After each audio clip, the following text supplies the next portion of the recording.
여러분 사람이 가장 중요하게 생각하는 것은 무엇일까요? 여러분은 인생을 사시면서 무엇을 가장 소중하게 생각하십니까? 무엇이 소중하세요? 많은 사람들이 행복이라고 말하더라고. 행복. 지난 주간에 미국에 있는 어떤 한 분과 대화를 나누는데, 자매님인데 귀한 분이신데 그분이 그런 말을 하더라고요. 목사님, 저 행복해지고 싶어요. 저 행복해지고 싶대. 많은 분들이 행복을 아주 중요하게 생각합니다. 그러면 내가 행복해지기 위해서는 무엇이 필요할까? 그 자매가 하는 말이, 자기가 행복해지기 위해서는 돈이 필요하대. 맞아요. 힘들게 살았어. 어려운 시절이 있었어요. 돈 때문에 무시도 한번 당해봤어. 돈이 필요해. 그럴 것 같습니다. 돈이 필요할 것 같습니다. 성공도 중요할 것 같습니다. 그런데 그것과는 비교가 되지 않는 본질적으로 더 중요한 것이 있습니다. 그것이 무엇일까? 행복해지기 위해서 본질적으로 정말 이것이 필요한데 그것이 무엇일까요? 사랑입니다. 사람은 사랑 안에서만 행복합니다. 사랑하고 사랑받을 때 행복해지는 거예요. 사실 돈을 더 많이 벌고 싶고 성공을 하고 싶은 것도 결국 사람들에게 사랑받고자 하는 노력들이에요. 나는 그런 거 필요 없고 그딴 거 필요 없고 돈만 있으면 돼, 다 필요 없어. 그런 사람이 있을까요? 막 돈만 많은데 아무도 나를 알아봐 주지 않고 사랑해 주지 않는다? 정말 돈이 필요할까?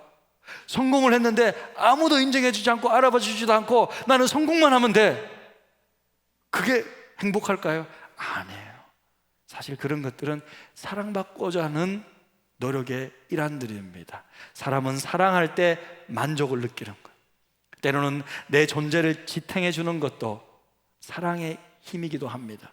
그래서 사랑의 대상을 잃었거나 혹은 아무도 나를 사랑해 주지 않는다고 느낄 때 사람들은 존재의 의미를 잃게 돼요. 방황하게 됩니다. 고독감과 외로움, 더 나아가 고통도 느끼게 되는 거예요. 사람은 사랑 없이 살 수 없습니다. 왜 그럴까? 왜 사람은 사랑 안에서만 행복한 것일까? 그것은 사람을 만드신 분이 본질적으로 사랑이시기 때문입니다. 우리를 만드신 분이 사랑이시기 때문이에요. 성경은 하나님이 사랑이라고 말해줍니다. 요한일서 4장 16절, 하나님이 우리를 사랑하시는 사랑을 우리가 알고 믿었노니 하나님은 뭐요? 사랑이시라. 하나님은 사랑이시다. 하나님이 사랑이시라는 것은 하나님의 성품에 대한 가장 두드러진 선명한 묘사입니다. 우리가 믿는 하나님은 사랑의 하나님이십니다. 그럼 하나님이 사랑이시다라는 말은 어떤 의미일까? 그럼 과연 하나님 사랑이시다 어떤 의미일까? 그것은 여러분 먼저 하나님 본성이 사랑이시다라는 거예요. 하나님 본성이, 사랑은 하나님의 가장 중요한 본성이에요. 본성이 뭐죠? 본성이는 타고난 성질을 말하는 거예요. 원래부터 있는 성질을 말하는 거예요. 예. 설탕이 왜 달아요? 예? 소금이 왜 짭니까? 물어보면 뭐라고 대답하시겠어요? 소금이 왜 짜냐고? 소금은 원래 짠 거야. 짠 게 소금이야. 원래부터 그런 거야. 그냥 설탕이 왜 다냐고? 설탕은 원래 달아. 단 게 설탕이야. 원래부터 그렇다는 거예요. 하나님 왜 사랑이십니까? 하나님 원래부터 사랑이세요. 사랑은 그분의 본성이라는 거예요. 하나님은 영원 전, 곧 이 세상이 무엇이 존재하기 전부터, 이전부터 사랑이셨어요. 세상에 아무도 없는데 그럼 사랑이시면 누구랑 사랑했냐고요? 아들 예수님과 사랑을 나눴고 성령님과 사랑을 나눴어요. 하나님, 예수님, 성령님은요, 이 삼위 하나님은요 늘 함께 완전한 사랑 가운데 거하는 공동체이셨어요. 그리고 그 하나님 사랑의 결정판이 교회고, 교회도 사랑의 공동체입니다. 자, 하나님 사랑이시다. 첫 번째 뭐라고? 본성이 사랑이다. 두 번째 뭐냐면 본성이 사랑이기 때문에 하나님이 하시는 모든 일이 사랑이시라는 거예요.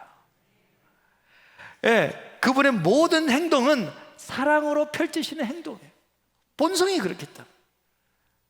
마귀는요, 본성이 악하기 때문에 모든 행동이 우리를 죽이고 멸망시키려는 것 뿐이에요. 겉으로 보기에는 천사처럼 보이고 나를 위하는 것처럼 보이지만 결국 속이고 거짓말하고 자신의 더러운 왕국을 만들어서 사랑의 교회 공동체를 파괴시킵니다. 그것이 마귀가 하는 일이에요. 겉으로는 안 그런 것처럼 보이지만, 천사처럼 보이지만 결국 교회를 들어와서 파괴시키는 게 마귀가 하는 거예요. 하지만 본성이 사랑이신 하나님은 모든 하시는 일들이 사랑입니다. 하나님은 모든 우주와 만물을 사랑으로 창조하셨습니다. 당연히 우리를 만드실 때에도 사랑으로 창조하셨습니다. 여러분, 하나님은 왜 우리를 만드셨을까요? 왜 우리를 만드셨어요? 여러분 궁금하지 않으세요? 왜 나는 태어났지? 왜 나는 존재하는 걸까? 여러분 왜 존재하세요? 왜 태어나셨어요? 궁금하지 않으세요? 제가 오늘 알려드리겠습니다. 말씀을 제가 알려드리겠습니다. 여러분, 사람은요, 무언가를 만들려고 할 때 어떤 이유로 물건을 만듭니까? 왜 만들죠? 자기가 쓰려고, 일을 시키려고 뭔가를 만듭니다. 의자 왜 만들어요? 앉으려고. 기계를 왜 만들죠? 기계를 왜 만들어요? 일 시키려고. 내가 사람이 하는 일을 공장에서 대신 시키기 위해서 하잖아요. 이번에 우리 교회에서 주보 접지기를 이렇게 하나 장만했어요. 그러니까 왜냐하면 사람이 접으니까 좀 삐뚤삐뚤한데 걔 통해서 딱 누르니까 탁탁탁탁, 엄매 좋은 거, 우와, 일 시키려고 기계 만드는 거예요. 자동차 타려고, 핸드폰 왜 사람들과 통화하려고, 내가 쓰거나 일 시키기 위해서 우리는 만들어요. 왜? 우리 본성은요, 일하는 걸 좋아하거든. 내가 일하는 게 그게 본성이에요. 하지만요, 본성이시 사랑이신 하나님이 우리를 만드신 이유는 좀 다릅니다. 하나님의 사람을 만드신 이유는요, 일 시키기 위한 게 아니에요. 우리와 사랑의 교제를 나누기 위해서요. 사랑이신 하나님은요, 우리에게 1차적으로 일 시키기 위해 목적이 아니에요. 물론 우리가 하나님을 위해 일을 하지만 그것이 1차적인 목적이 아닙니다. 사랑의 하나님은 우리와 사귀고 교제하기 위해 우리를 창조하셨습니다. 할렐루야. 하나님의 사람을 만드신 이유는요, 우리와 사랑의 교제를 나누시기 위해서예요. 사랑이신 하나님은 자신의 형상으로 우리를 만드셔서, 자신의 형상으로 우리를 만들었다는 것은 우리와 대화가 되는 존재로 우리를 딱 만드셔서 우리와 함께 교제함으로 하나님이 얼마나 사랑이 풍성하신지, 하나님이 얼마나 선한 분인지, 하나님이 얼마나 멋진 분이신지, 얼마나 매력 있는 분이신지 우리가 알아가면서, 우와, 그래서 결국 우리가 이 하나님께 마땅한 영광을 돌리며 살아가게 하시려고 우리를 만드신 것입니다. 하나님은 우리가 이 영광스러운 하나님을 더욱 알아가며 그 하나님과 함께 영원토록 행복한 교제를 나누시기 위해 우리를 창조하셨습니다. 할렐루야. 그게 하나님이 우리를 만드신 이유예요. 이것을 깨달은 사도 요한은요, 이렇게 편지해요. 우리가 보고 들은 바를 너에게도 전하면 너희로 우리와 사귐이 있게 하려 함인데, 우리의 사귐은, 이게 중요해요. 우리의 사귐은 뭐냐? 아버지와 그의 아들 예수 그리스도와 더불어 누림이라. 할렐루야. 이게 우리의 사귐은 본질적으로 다른 사귐입니다. 하나님 아버지와 사귀고 예수 그리스도와 사귀고, 그렇게 하기 위해서 우리가 존재한다. 사도 바울도 이렇게 표현하고 있습니다. 우리 같이 한번 읽어보겠습니다. 같이 한번 큰 소리로 한번 읽어볼까요? 시작. 너희를 불러 그의 아들 예수 그리스도 우리 주와 더불어 교제하게 하시는 하나님은 미쁘시도다. 그의 아들 예수 그리스도와 교제케 하시는. 사람은 왜 태어났습니까? 사랑받기 위해서요. 사랑이신 하나님이 우리를 만드셔서 우리와 사랑의 교제를 함께 나누시기 위해 우리는 이 땅에 존재하는 거예요. 그것이 우리가 태어난 목적이에요. 반드시 기억하시길 바랍니다. 여러분은 하나님의 사랑을 마음껏 받아 누리기 위해 이 땅에 존재합니다. 그래서 사람이 누릴 수 있는 최고의 축복은 뭐냐? 우리가 누릴 수 있는 최고의 축복, 다른 것이 축복이 아니에요. 성공이 축복이 아닙니다. 많은 부가 축복이 아니에요. 그것보다 더 본질적인 게 있어요. 사람이 누릴 수 있는 최고의 축복은 예수 그리스도를 통하여 하나님 아버지와 교제하고 깊이 사귀고 그분의 크신 사랑을 깨닫게 되는 것이 사람이 누릴 수 있는 최고의 축복입니다. 할렐루야. 왜 우리가 불안해요? 사람이 왜 불안하죠? 하나님의 사랑을 아직 모르기 때문에. 인생이 왜 그렇게 고단합니까? 나를 향한 하나님의 사랑을 온전히 누리고 있지 못하기 때문에. 사랑하고 사랑받으면 행복해집니다. 두려움이 떠나가는 거예요. 불안이 사라지는 거예요. 그래서 요한일서 4장 18절에 보니까 이렇게 말씀하고 이제 사랑 안에는 두려움이 없다. 온전한 사랑이, 온전한 사랑, 진정한 사랑, 이 온전한 사랑이 두려움을 다 내쫓아버린, 할렐루야. 불안함 다 내쫓아버린. 그래서 여러분, 하나님의 사랑을 날마다 누리시는 분들을 한번 만나보세요. 말을 한번 들어보시라고요. 아유, 권사님 어떻게 해요? 괜찮아요. 하나님 함께 계신데 목사님 왜 그렇게 걱정하세요? 예? 아니 그냥 참 그렇게 말씀하시죠.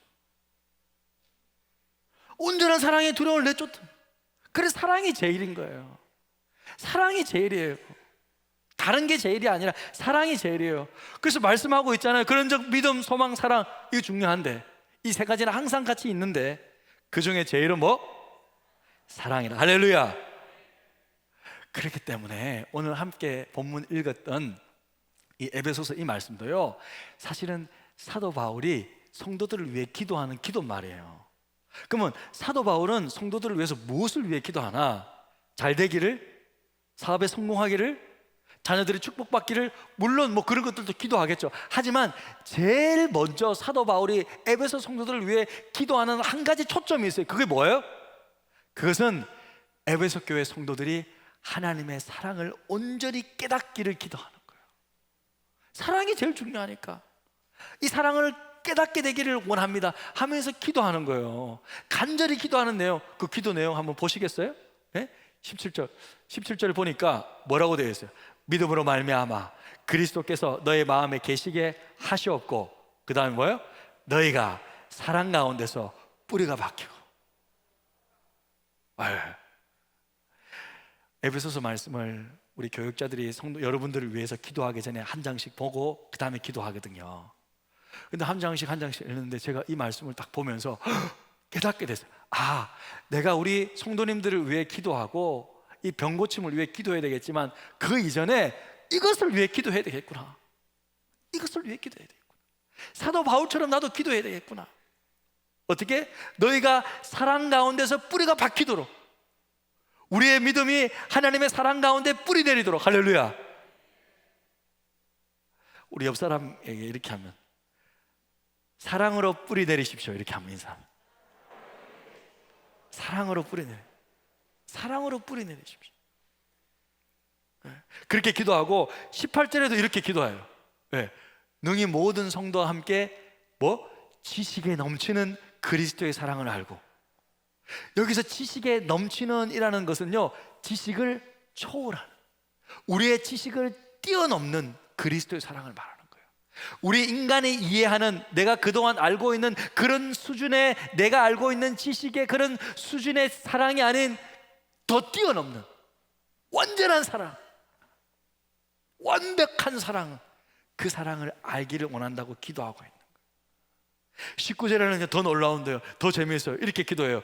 그 사랑의 그 너비와, 너비와 길이와, 높이와 깊이가 어떠함을 깨달아. 이야, 사도 바울이 이렇게 구체적으로 기도해요. 우리 성도들이, 우리 에베소 교회 성도들이 하나님의 사랑에 뿌리가 막히고 지식이 넘쳐나는 하나님의 사랑을 알아서 그 하나님의 사랑이 얼마나 넓은지, 얼마나 긴지, 얼마나 높은지, 얼마나 깊은지 알기를 원한다. 할렐루야. 우와, 사도 바울이 이렇게 기도해? 그럼 나도 그렇게 기도해야지. 나도 그렇게 기도해야겠다. 우리 성도님들이 하나님의 풍성한 사랑을 깨달아서 이게 얼마나 풍성한지 저렇게 또 그렇게 같이 기도했고 기도하려고요. 여러분, 하나님의 사랑의 너비, 이 넓이는 어떻습니까? 넓이는 하나님의 품, 이 너비라는 것은 하나님의 품을 의미하거든요.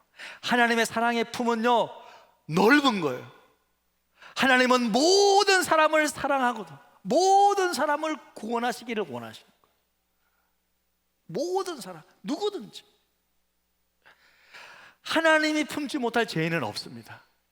하나님이 감당할 수 없는 죄인은 없다라는 거예요. 하나님의 사랑은 특정인이 아니라 만인을 위한 거예요.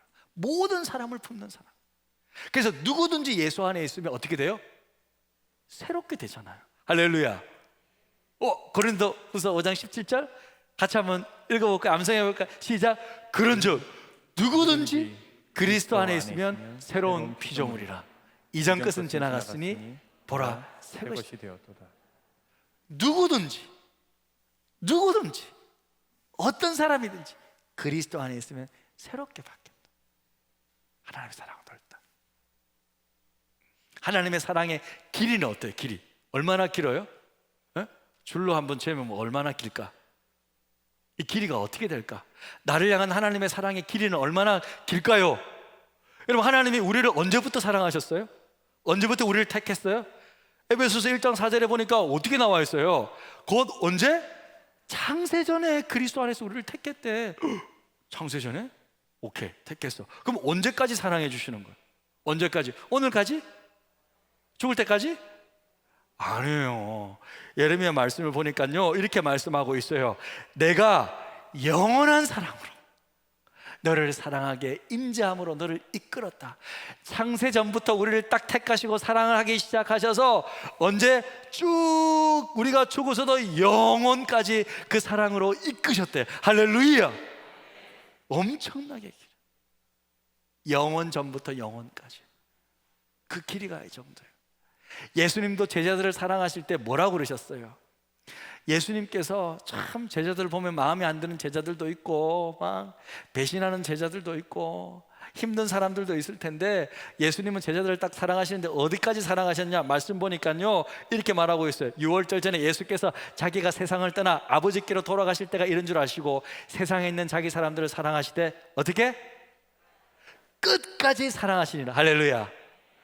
우리 주님 이런 분이세요. 한 번 사랑하면 딱 끝까지 사랑하시는 분이에요.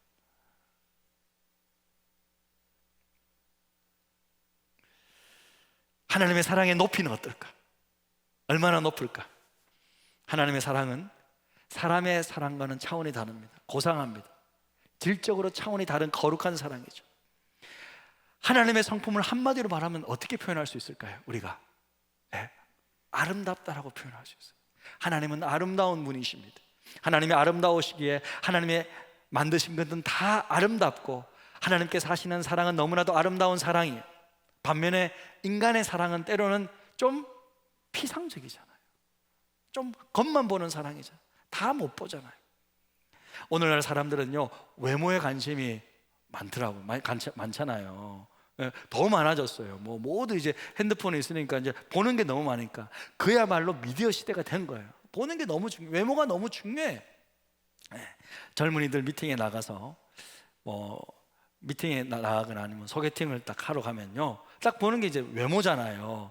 예전에는 그래 집안이 어떻습니까? 뭐 이런 것도 물어보고 그랬잖아요. 우리 어르신들은 뭐 커피 한잔 하면서 뭐 어떻게 되고 뭐 가족 상황도 물어보고 이런 거 모르는데 요즘은 그렇지 않잖아요. 젊은 사람 상대방 딱 보면서 오랫동안 고민 안 해요. 그들만의 용어로 뭐 지금은 어떤 표현을 쓰는지 모르겠어요. 제 때는 이렇게 킹카인지 폭탄인지 킹카 아니면 폭탄이에요. 이렇게 오늘 킹카 1명 떴고 폭탄 3명 뭐 이렇게 제가 그렇다는 말이 아니라 친구들의 용어가 그래서 요즘에 어떤 표현을 쓰는지 모르겠어요. 가려내는데 1, 2분도 걸리지 않습니다. 딱 보고 딱 보면 이제 끝나는 거예요. 한 젊은 여성이 소개팅을 나갔어요. 아마 소개팅을 나갔는데 좀 상대방의 그 외모가 마음에 들지 않았나 봅니다. 주선해 주었던 친구가 전화를 했어요. 미양아 어때? 마음에 들어? 그러니까 야 그걸 지금 어떻게 말하니? 그래. 그래?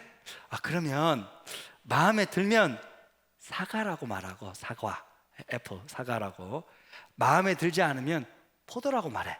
그렇게 얘기했대요. 그랬더니 뭐라고 했는지 아세요? 거봉이다, 거봉. 완전 거봉이네.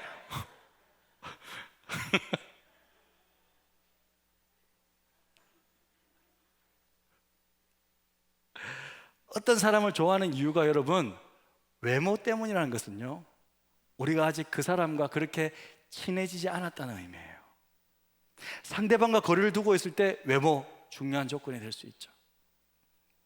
그에 대해서 갖고 있는 정보가, 유일한 정보가 생김새뿐이며 그 외에 다른 정보가 없다는 의미입니다. 하지만 친해지면 달라지잖아요. 어떤 사람은요, 자기 자신과도 가깝지 않은 분이 계세요. 그래서 자신의 외모 때문에 과도하게 스트레스를 받습니다. 나와 아직 친해지지 않는 거예요. 안타까워요.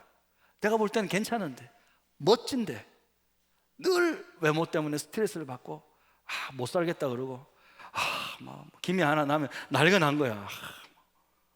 친구랑 약속했는데 기미가 하나 나가지고 못 나가는 거예요. 못 나가는 거예요. 예? 주름살 하나 이제 생기면 그냥 끝난 거예요. 끝난 거야. 이제 뭐 보톡스 맞을 때까지 못 나가는 거예요. 못 나가는 거예요. 그런 사람들이 있어요. 안타깝죠. 그런데 자신 속에 깊이 들어가서 나의 존재 가치를 발견하게 되면 세상이 달라져요. 나를 발견하게 되면 달라지게 되는 거예요. 하나님 안에서 내 가치를 발견하게 되면 달라지게 돼요. 여러분, 제가 질문 하나 드리겠습니다. 세상에서 가장 아름다운 것이 무엇일까요? 예? 세상에서 가장 아름다운 것 무엇일까? 좀 말해보세요. 뭐 틀리도 좋으니까. 예. 여러분, 세상에서 가장 아름다운 것은 나 자신이에요. 나 자신. 여러분 자신이라고. 나라고요. 나. 왜요? 이 세상에서 가장 아름다우신 분이 나를 창세전부터 계획하고 이런 모습으로 나를 만드셨기 때문이에요. 이 세상에서 나라는 존재는요, 나밖에 없는 거예요. 아니, 나와 좀 비슷한 존재가 있어야 비교를 하지. 비교 대상이 없다니까요. 나는 나밖에 없어. 똑같은 거 여러 개 있어야 뭐 불량품 하나 가려내지. 그게 없다니까요. 그냥 나밖에 없어. 나는 비교 대상이 없어요. 여러분은 하나님께서 여러분을 디자인하셨어요. 최고로 아름다우신 분이 가장 아름답게 여러분을 디자인했어요. 여러분의 모습으로만. 나 DNA는 나밖에 없잖아요. 유전자 지도잖아요. 뭐 어떻게 보면 도면이라고 말할 수 있잖아요. 나의 도면은 나밖에 없어. 누군가가 이 도면을 그렸어. 누가 그렸어? 하나님이 그렸어요. 그 도면대로, 그 유전자 지도대로, DNA대로 나를 딱 이렇게 만드신 거죠. 나밖에 없지. 나밖에 없으니까 내가 제일 아름답죠. 제가 틀린 말 했습니까? 여러분, 나는 그런 존재예요. 나는 하나님의 작품이라고. 하나님의 걸작품이라고 제가 그랬잖아요. 자, 에베소서 2장 10절 말씀, 새 번역에 이렇게 정확하게 번역하고 있습니다. 같이 한번 이 원문을 정확하게 번역한 거예요. 정확한 번역입니다. 같이 읽겠습니다. 시작. 우리는 하나님의 작품입니다. 선한 일을 하게 하시려고 하나님께서 그리스도 예수 안에서 우리를 만드셨습니다. 여러분은 작품입니다. 할렐루야. 우리 옆 사람에게 당신은 작품입니다. 한번 밟고. 당신은 작품. 와, 예? 예. 다 하셨어요? 아니 왜 그렇게 작품 구경을 그렇게 빨리 해? 작품 좀 천천히 좀 보고 묵상도 해야죠. 와. 여러분, 작품이에요. 한 번씩, 저는 항상 그런 건 아니지만 한 번씩 제가 신방을 가보면 성도님들이 살아온 이야기를 듣거나 믿음의 이야기를 듣거나 쭉 들어보면요, 한 번씩 성령께서 제 영안을 열어줄 때가 있대요. 제 영안을 열어주면요, 내 앞에 보이는 이 주름살이 이렇게 많으신 우리 권사님이 얼마나 아름답게 보이는지 아세요? 얼마나 예쁘게 보이는지 눈이 부셔서 볼 수가 없을 정도로 아름답게 보이세요. 눈물만 나. 사람도 사람을 볼 때 그렇게 느껴지는데 하물며 우리를 만드신, 나를 계획하시고 나를 낳으신 하나님은 얼마나 우리를 사랑스럽게 아름답게 보시겠습니까? 여러분은 하나님의 완벽한 작품입니다. 끝으로 하나님의 사랑의 이제 깊이는 어떨까? 깊이. 하나님의 사랑은요, 자신의 가장 소중한 것을 내어주는 사랑이죠. 희생적인 사랑입니다. 가장 소중한 것을 주는 사랑. 실은 죄 용서도 하나님 편에서 죄 용서를 해 주시는 거예요. 그 영어로, 여러분, 영어를 써서 미안하죠. 주는 것을 뭐라 그러냐면 간단한 단어 give라고 하죠. give and take라는, 이렇게 쓰잖아요. give라고 하잖아요. 용서하다 할 때 용서도 forgive라고 합니다. 그러니까 용서라는 단어에 give, 주는 게 담겨져 있어요. 그러니까 하나님께서 우리에게 자신의 가장 소중한 것을 내어주시면서 용서도 주셨다, 해주셨다라는 거예요. 하나님의 사랑이 얼마나 깊이 있는 사랑인지 우리에게 주시는데, 우리의 원함을 따라, 나의 어떤 뭔가를 원함에 따라 주시는 것이 아니라 우리의 진정한 필요를 따라 주시는 거예요. 제가 앞서 이야기했죠. 한 자매랑 이야기하면서 그 자매가 돈을 원한다고 이야기했잖아요. 그렇게 힘들게 살았으니까. 그렇습니다. 솔직히 사람들은 돈을 원합니다. 막 그렇습니다. 우리의 1차적인 원함은 돈입니다. 그러나 돈보다 더 중요한 것이 있다는 거예요. 하나님의 기쁜 사랑은요, 우리가 원하는 것보다 우리에게 꼭 필요한 것을 주시는 사랑을, 진정으로 유익한 것을 주시는 사랑입니다. 사도행전 3장을 보니까 성전 미문에 거린이 나오잖아요. 나면서부터 안전뱅이가 나오잖아요. 이 사람은 태어나서 한 번도 걸어본 적이 없는 장애인이었어요. 그는 장애를 가진 까닭에 성전에 못 들어가요. 왜? 장애 가진 흠 있는 사람은 성전에서 예배드리는 것이 율법에서 금지되고 있기 때문에 한 번도 들어가 본 적이 없어. 그래서 일평생 그는 성전 앞에서 그 미문에서 예배드리지 못하고 다른 사람이 옮겨다 주면 구걸하는 사람이었습니다. 그러던 어느 날 베드로와 요한이 성전에 들어가는 것을 보았어요. 똑같이 한 푼 주십시오, 한 푼만 주세요. 구걸했어요. 돈 달라고 그랬어요. 그런데 베드로 요한이 그날따라 그 사람을 딱 보는데, 얘가 지금 돈을 원하고 있지만, 이 사람이 돈을 원하지만 이 사람이 진짜 필요한 것은 돈이 아니지 않냐. 돈보다도 더 뭐가 필요해? 걷는 것이 필요하잖아. 이 사람이 진짜 필요한 것은 하나님을 만나는 것이 필요하다는 것을 깨닫게 된 거예요. 그래서 그들은 이렇게 선포합니다. 베드로가 이르되 은과 금은 내게 없거니와 내게 있는 이것을 내게 주노니 나사렛 예수 그리스도의 이름으로 걸으라 하고 오른손을 딱 잡았어요. 딱 일으켰는데 발과 발목에 힘을 얻어서 스프링처럼 통, 그 사람이 일어났어. 뛰어서서 걸으며 그들과 함께 곧바로 이 사람이 어디 갔냐면 성전으로 들어갔어. 왜 그럴까? 한 번도 성전에서 예배 드린 적이 없는데, 자기는 흠 있는 사람이라고 한 번도 성전에 가서 예배를 드릴 수 없었는데, 이제는 걷자마자 곧바로 성전으로 뛰어갑니다.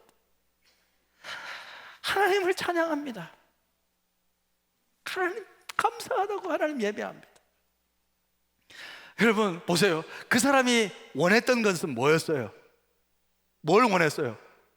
돈이 원했잖아. 한 푼 주세요. 근데 하나님이 그에게 정말로 주시고자 하는 건 뭐였어요? 그의 근본적인 문제를 해결해 주시는 거잖아요. 그가 필요했던 것은 걷는 거였고, 그가 필요해 진짜 그래 걸어서 그걸로 끝나는 것이 아니라 걸어서 뭘 하는 거예요? 성전에 가서 예배하고 하나님을 만나는 거였잖아요. 할렐루야. 여러분 이것은 비유라고요. 성경적, 원래 실제 그런 사건이 있었지만 우리에게는 어떻게 적용될까?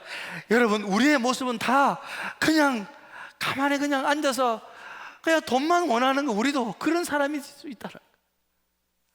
하나님을 온전히 경험하지 못하고 하나님을 온전히 기뻐하지 못하고 그냥 돈 한 푼 벌려고, 그죠?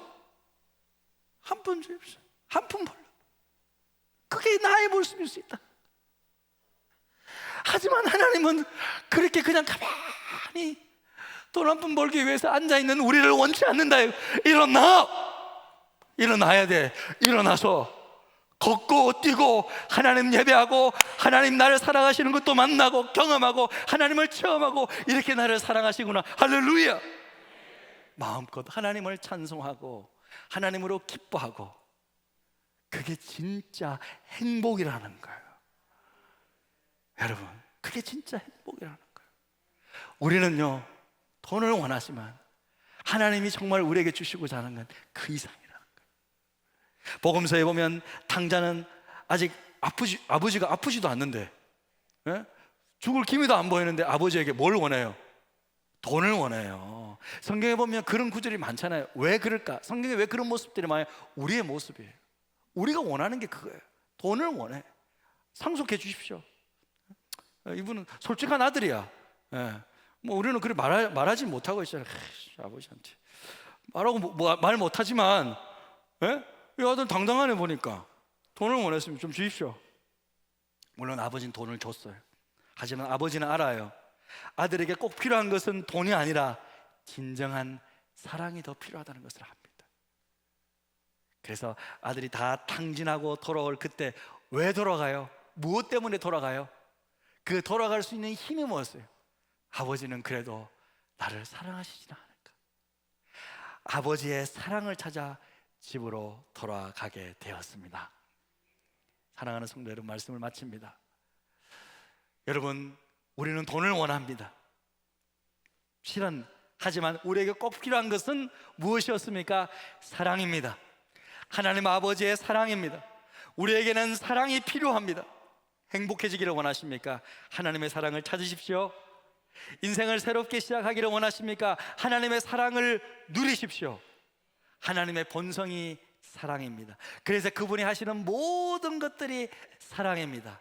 그 하나님의 사랑의 너비와 길이와 높이와 깊이를 풍성하게 깨닫기를 주님의 이름으로 축복합니다. 나는 이 세상에 사랑받기 위해 태어났습니다. 할렐루야. 우리 시간 찬양하면서, 우리 찬양하면서 기도의 자리로 나갔으면 좋겠습니다. 말씀을 한번 생각해 보셨으면 좋겠습니다. 하나님 얼마나 나를 사랑하시는지,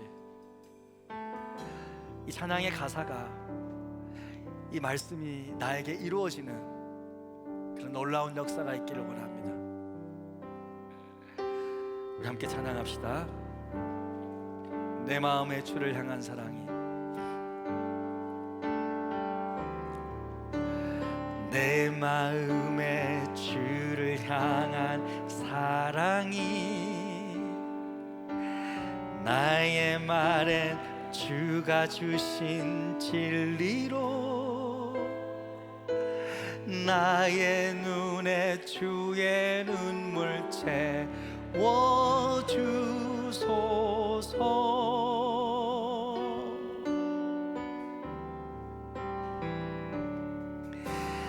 내 입술에 찬양 향기가, 두 손에는 주를 닮은 섬김이, 나의 삶에 주의 흔적 남게 하소서.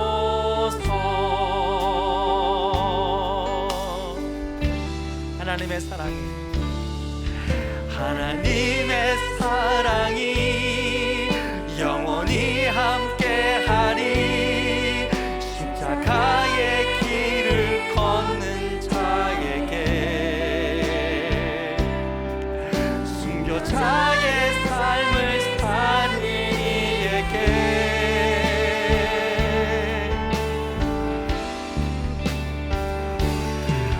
조롱하는 소리와 세상 유혹 속에도 주의 순결한 신부가 되리라. 내 생명 주님께 드리리. 내 마음의 주를 향한 사랑이, 내 마음의 주를 향한 사랑이, 또 나의 말에 주가 주신 진리로,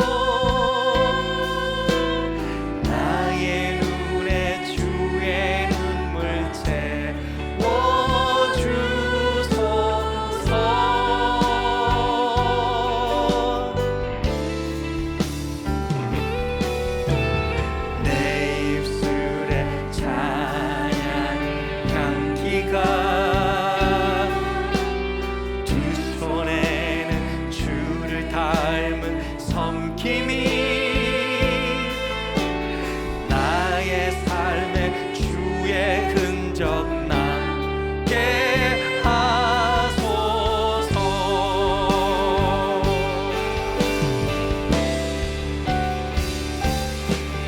하나님의 사랑이 영원히 함께하리. 십자가의 길을 걷는 자에게, 순교자의 삶을 사는 이에게,